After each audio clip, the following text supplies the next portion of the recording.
ভাই মারা গেছে, তারপরে আমার 2 ছেলে 1 মেয়ে, আর আমরা 2জন 5জন বাড়ি আসছিলাম। তারপরে আমার মেয়ে হঠাৎ স্টেশনে বমি করে।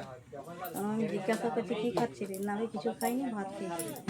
ঠিক আছে, তারপরে স্টেশন থেকে নেমে ঝাড়গ্রাম থেকে আসছি। আসার পরে মিষ্টি দোকানে বসেছি।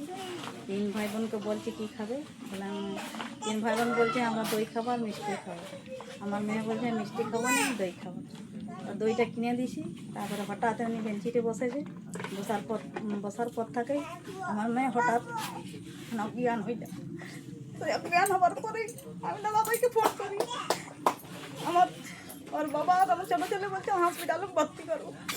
আমি বলছি হসপিটালে ভর্তি করবো না, এক্ষুনি আমার মেয়ে ভালো ছিল, আমি এখন ভর্তি করবো। তো দাদাভাইকে ফোন করি, দাদাভাই ঝাড়গ্রাম থেকে প্রার্থনা করে বাড়ি পৌঁছে দিই। বাড়িতে আসতে আমার মেয়ে সুস্থ হয়ে গেছে। দেখো অজ্ঞান হয়ে গেছিল, আর সেখানে পরমেশ্বর যখন আমাকে ফোন করে আমি প্রার্থনা দেওয়াতে পরমেশ্বর অজ্ঞান থেকে জ্ঞান ফিরিয়ে আনে। হালেলুয়া! পরমেশ্বর কাজ করছে কিনা? জোর সে হাততালি পরমেশ্বরের জন্য। হালেলুয়া!